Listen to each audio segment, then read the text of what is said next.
अभी के दौर में हमसे अच्छे बरेलवी लोग हैं, ये देवबंदी सच्चा।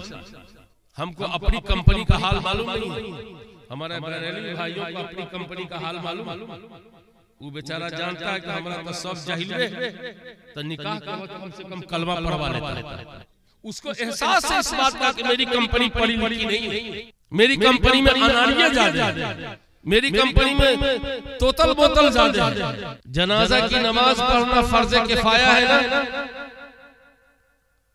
और बड़ी भीड़ रहती है जनाजे की नमाज में। मुसलमानों चाहे तुम आवापुर करोगे, शाहपुर करोगे, लंदन करो, मुझे उससे मतलब नहीं। मेरी जंग जिहालत से है, मेरी लड़ाई गफलत से है, मेरा संघर्ष जुल्मत से है।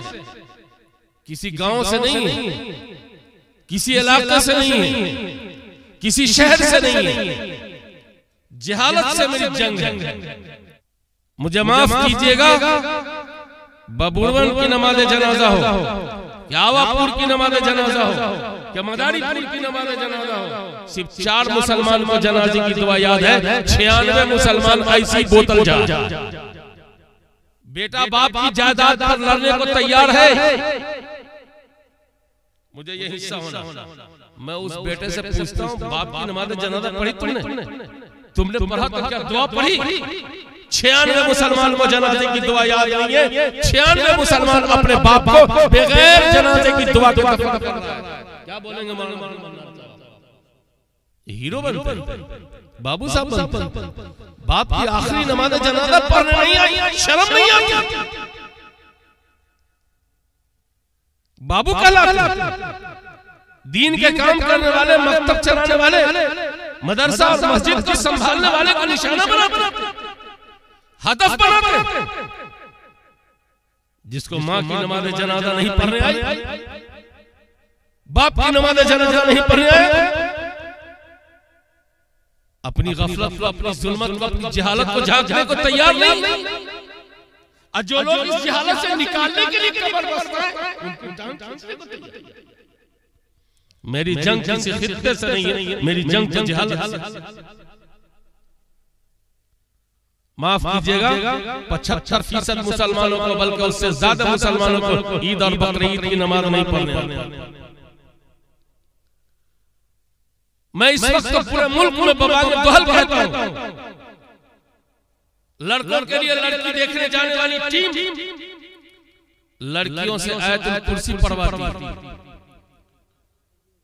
आयतुल कुर्सी याद है, दुआए कुनूत याद है, दुआए मासूरा याद है, सूरह यासीन याद है। मैं तमाम बेटी के बाप से कहता हूं कि जब ये लड़के वाले आपकी लड़की को देखने आए तो आप कहेंगे जनाजा की दुआ सुना दो। मैं कसम खुदाए पाक की कहूं तो हानि से नहीं हो सकता, आज भी हिंदुस्तान के 96 मुसलमानों को बीवी नहीं मिलेगी।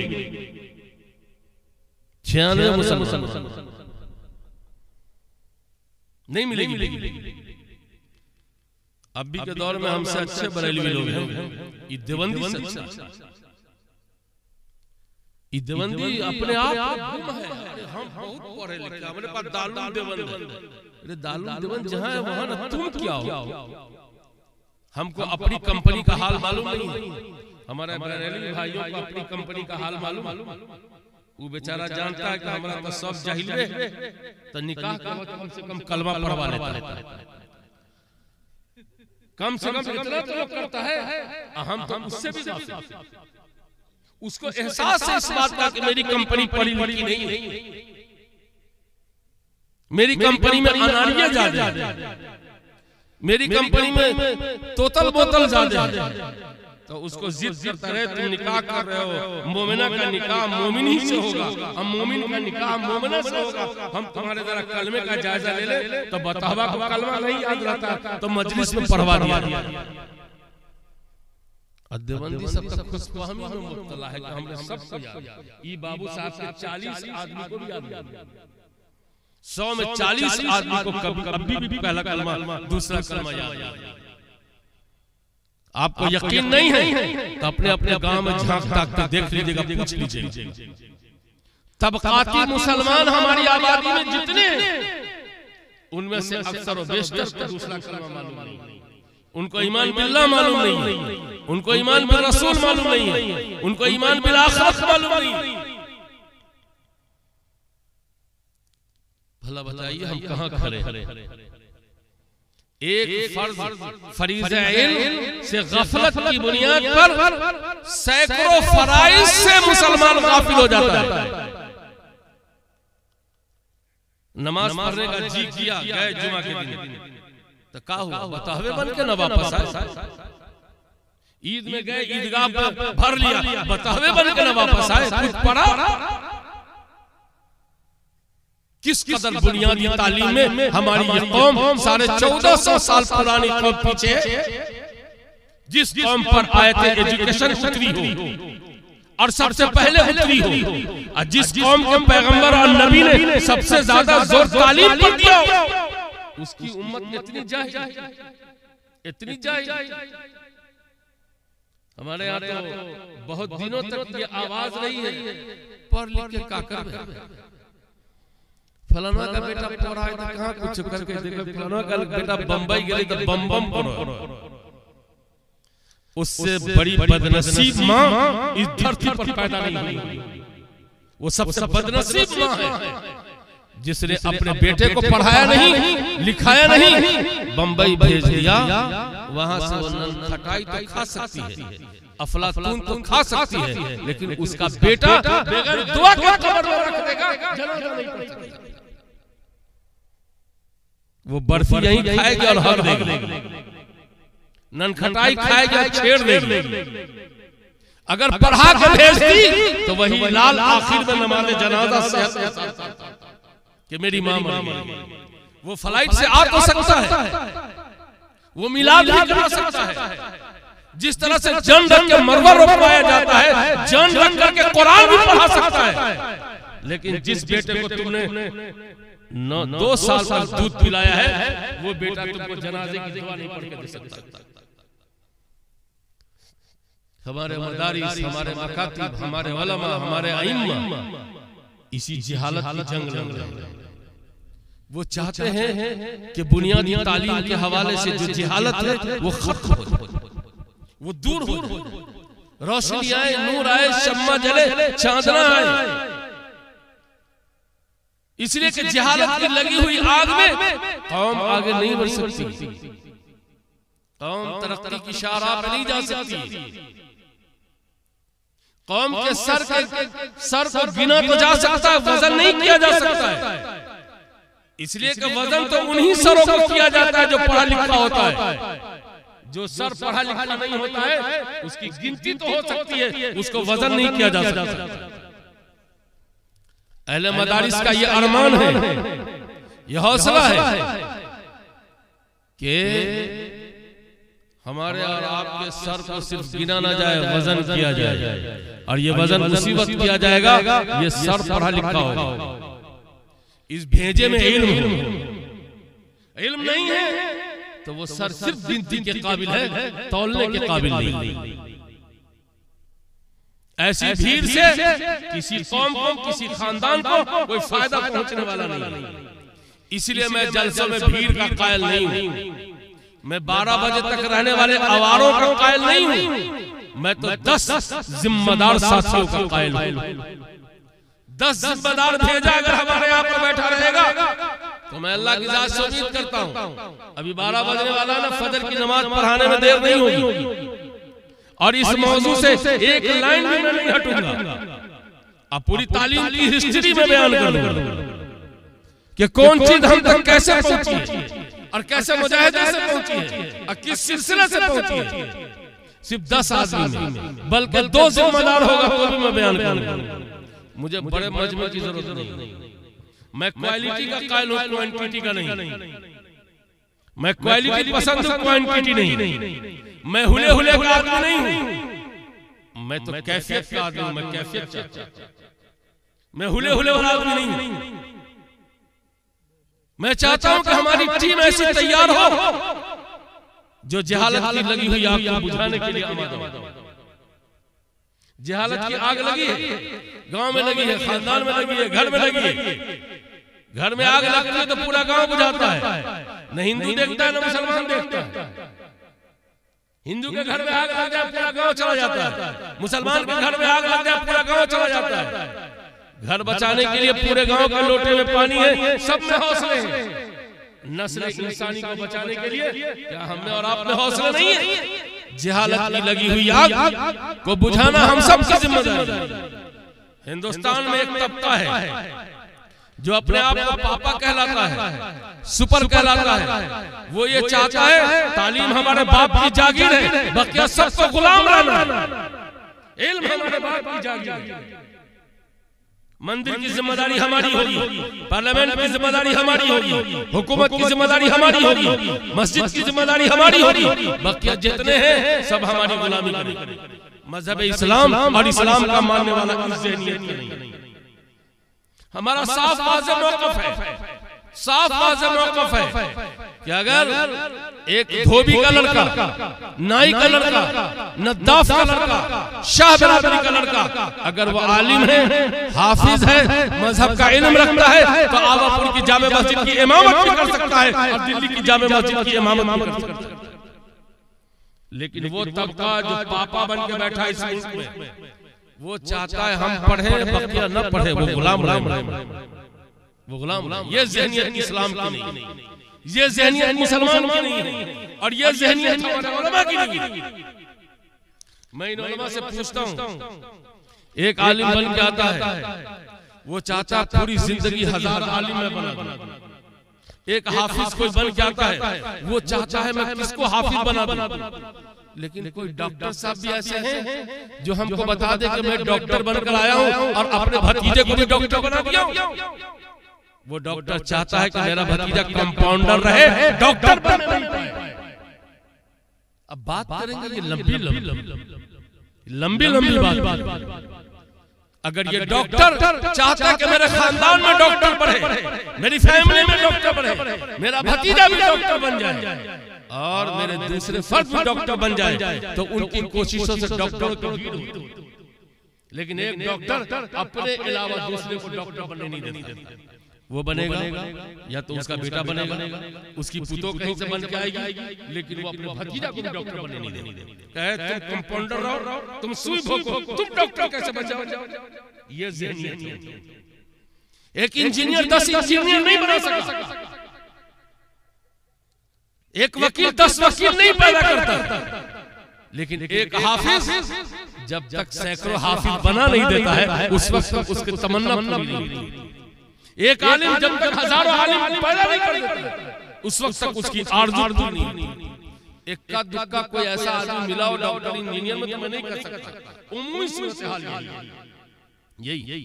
लेकिन उलमा की उम्मी सूरत हाल ये है कि अगर वो आलिम है, उनके घर के बगल में कोई भैंस की पीठ पर चढ़ा है तो उस आलिम का दिल तड़पता है, काश कि वो बच्चा भैंस की पीठ से उतर जाता, मदरसे में आ जाता, इल्म सीख लेता, कलम हाथ में संभाल।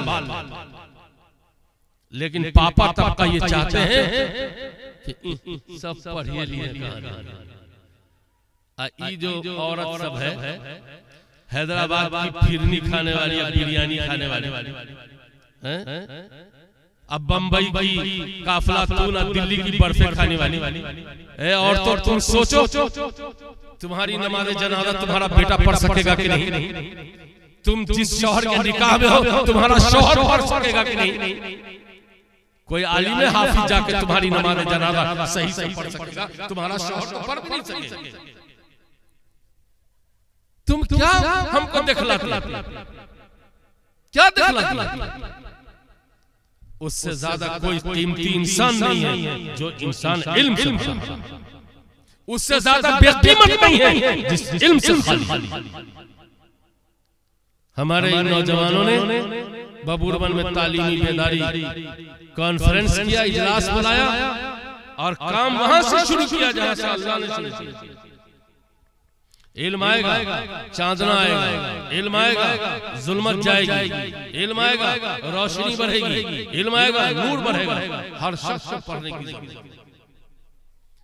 मां तौकीर साहब बैठे हुए मैं आपको देख रहा हूं, आप ये मत समझेगा मैं नहीं पहचानता हूं आपको। आप अड़ोस पड़ोस में जायजा ले, पूरे आवापुर की दुआएं कुनूत सुने आप। 50 आदमी को आवापुर में दुआएं कुनूत याद नहीं है, यकीन नहीं है तो जाके पूछ लीजिए। जो 5 वक्त की नमाज पढ़ता है उससे जाकर सुन लीजिए, उसको भी याद नहीं। जो 5 वक्त की नमाज पढ़ता पूछिए, सही सही दुआ कुनूत नहीं सुना सकेगा, दुआ मासूरा नहीं सुना सकेगा। ये इतनी बुनियादी तालीम है जिससे हमारा गांव, हमारी आबादी गाफिल। इस गफलत को दूर कौन करेगा? गफलत नहीं दूर करेंगे तो क्या समझकर कौम में जान आ जाएगा, कौम में वजन पैदा होगा, कौम की हैसियत तस्लीम की जाएगी, कौम का एतबार और वक़ार बढ़ेगा। इल्म के बगैर कभी भी कौम का एतबार नहीं बढ़ सकता है, नहीं बढ़ सकता है, नहीं बढ़ सकता है। दौलत के बादशाहों ने सरस्वती के कदमों में अपना सर इसलिए नहीं रखा था कि हमारे पास दौलत है और सरस्वती के पास कुछ भी नहीं। सरस्वती जी की पूजा दौलत ने इसीलिए किया था कि सरस्वती के पास इल्म की देवी थी। बदनसीबी से लोगों ने उनकी पूजा के नाम पर रास्ता घेर करके भीख मांगना शुरू कर दिया। ये बदनसीबी की बात। क्या सरस्वती जी की पूजा है, लिहाजा बांस गिराओ, जबरदस्ती पैसा। आज भी इस मुल्क में मुसलमान वो कौम है जो अपने किसी त्योहार के लिए भीख नहीं मांगा, रास्ते को डिस्टर्ब नहीं करते, रास्ता नहीं रोकते, जितना उनसे हो पड़ता है त्योहार में खुद खर्च करते। सरस्वती जी इल्म की देवी थी। इस देवी की पूजा का मतलब यह था कि हमारे हिंदुस्तान से जहालत खत्म हो चुकी होती, हमारे भारत में जहालत खत्म होती। लेकिन जहां जिस इल्म के देवी की पूजा हो रही है, आज उसी मुल्क में जहालत बढ़ी, हर तबके में, हर तबके में। आयत एजुकेशन उतरी हम पर, आप पर, मोहम्मद रसूलुल्लाह सल्लल्लाहु अलैहि वसल्लम पर, और दुनिया की सर्वे रिपोर्ट बता रही है कि इस आसमान के नीचे, इस जमीन के ऊपर सबसे बड़ी पढ़ने वाली कौम यहूदी है, उससे ज्यादा पढ़ने वाली कोई कौम नहीं है। और दूसरे नंबर पर दुनिया की सर्वे रिपोर्ट बता रही है कि पढ़ने वाली कौम ईसाई है।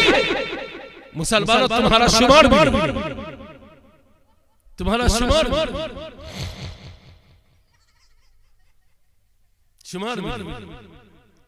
अब फैसला करें आप क्या करेंगे। आप थूक लगा कर रुपया गिन कर जमीन खरीदेंगे।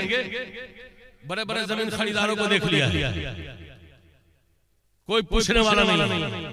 लेकिन किसी ने जमीन बेच के बेटे को पढ़ा लिया है तो दुनिया उसके घर का तवाफ कर रही है।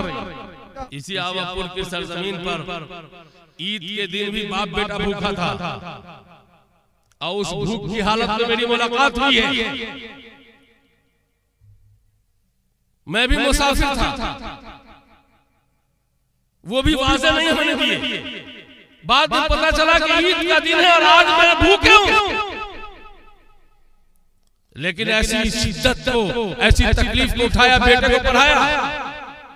आज मोदी जी बैठे रहते हैं और आवापुर का लड़का स्पीच देता रहता है।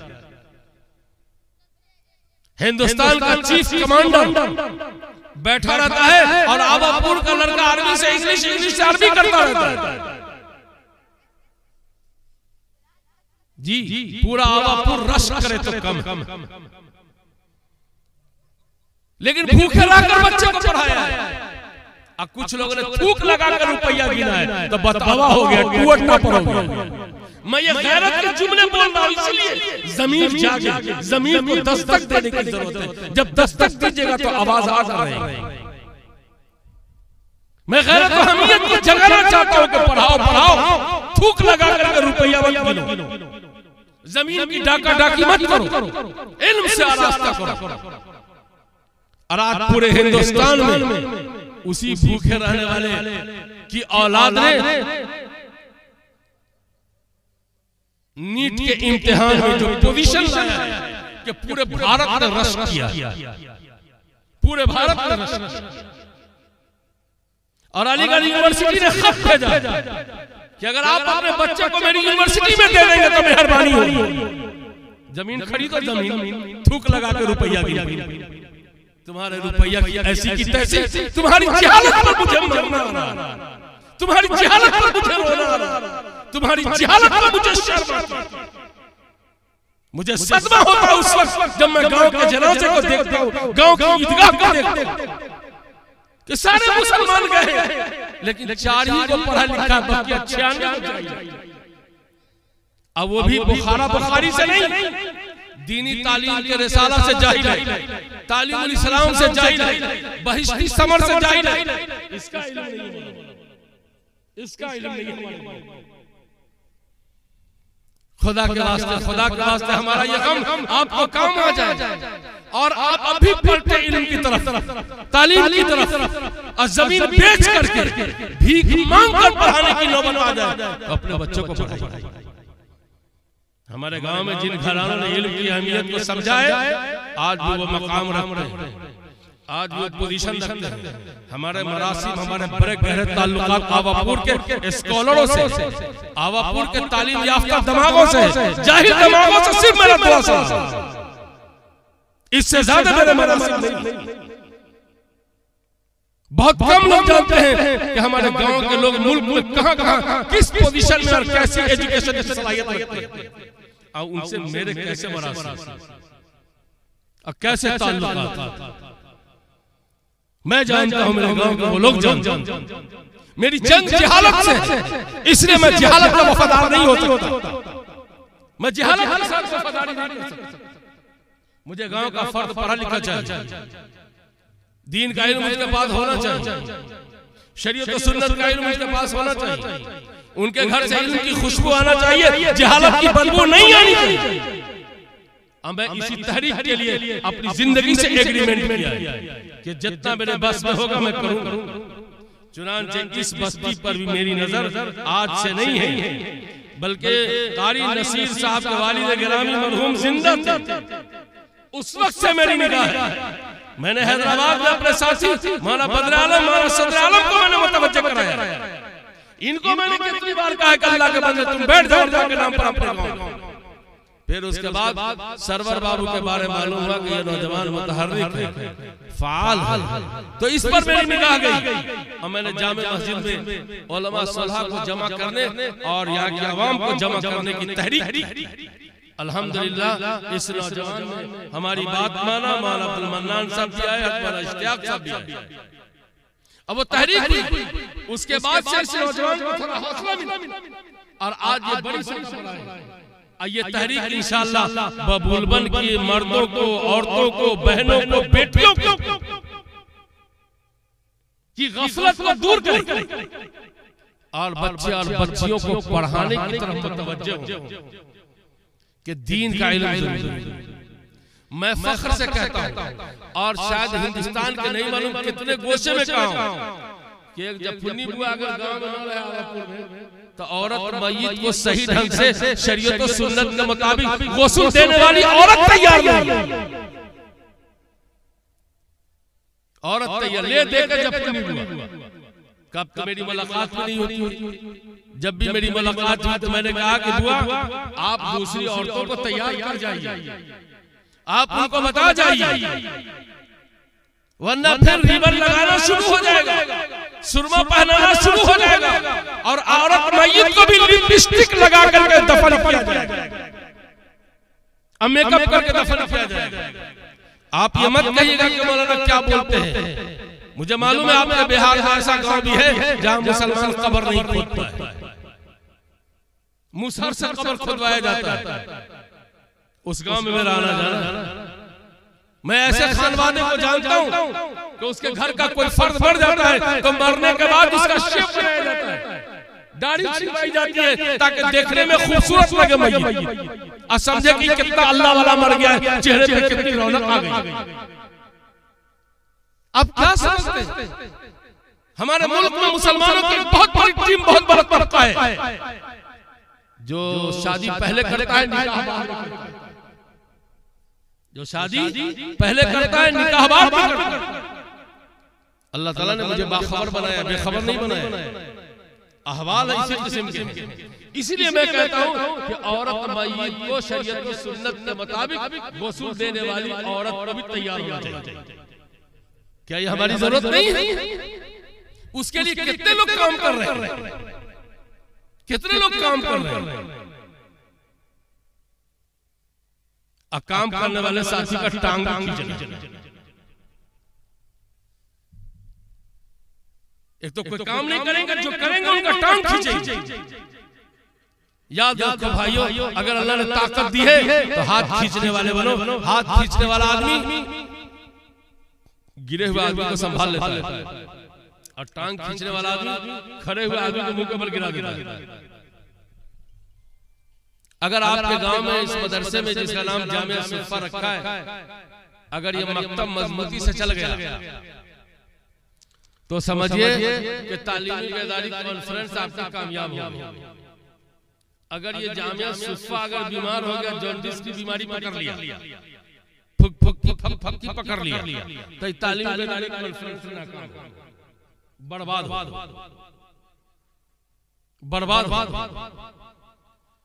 इस तालीमी बेदारी कॉन्फ्रेंस की कामयाबी का रिजल्ट ये है कि इस मदरसे को तवानाई के साथ चलना चाहिए, और इस जामिया का सपोर्ट हर बबूरवन के गांव में रहने वाले और बाहर रहने वाले आदमी को करना चाहिए। जी, जो लोग यहाँ के सेठ महासेठ हैं, बिजनेस करते हैं, तिजारत करते हैं, उनकी बड़ी जिम्मेदारी है। अल्लाह हर जगह बहुत ज्यादा सेठ नहीं बनाता है, और अल्लाह ताला हर जगह बहुत बड़ा आलिम नहीं पैदा करता है। उस इलाके की जरूरत और तकाजे को देखकर मजबूत आलिम भी बनाता है और मजबूत सेठ भी बनाता है। अगर मजबूत आलिम की इलाकाई जिम्मेदारी है तो मजबूत सेठों की भी इलाकाई जिम्मेदारी।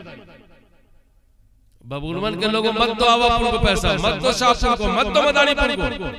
तुम अपने पैसे से अपने गांव की जहालत को दूर करो और तालीमी इदारे को संभालो, अगर तुम्हारे दम है। और ये मत फलना खा रहा है, खाएगा नहीं तो तुम्हारा मुंह तकेगा, वो खाएगा नहीं तो करेगा कैसे? मैं नहीं समझता था कि मुसलमान कौम भी इतनी पस्त सोच की होगी। हिंदू यूनिवर्सिटी बनाना से बन नहीं थी। गांधी जी से जाके कहा कि गांधी जी मालूम है ये जो हिंदू यूनिवर्सिटी है ना बनारस में बन रही है, उसका बनाने वाला चलाने वाला बहुत बेईमान है, पूरे मुल्क से पैसा वसूल करके खा के बैठ गया। तो गांधी जी ने क्या कहा मालूम? सुनो, जितना वो खा के बैठ गया है ना, उसका डबल तुम खा लो, और जितना काम वो कर दिया है ना उतना करके दे दो।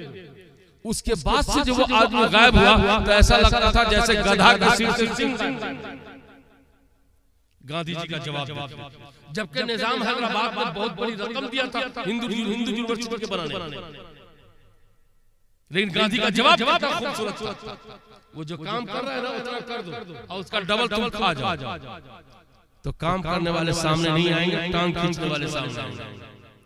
ये बबूरवन के लोग जो दिल्ली में, बॉम्बे में, हैदराबाद में जहाँ कहीं कारोबारी, अच्छे कारोबारी ताजिर हैं, उनको चाहिए कि अपनी कमाई का 1 रुपया महाना निकाले, 1.5 रुपया महाना निकाले, और उस पैसे से गांव की मदद करें और गांव में दीनी तालीम की तहरीक को अमलन शुरू करें, और जो शुरू हो चुका है उसको तक़वियत पहुंचाएं। तब यहाँ से जिहालत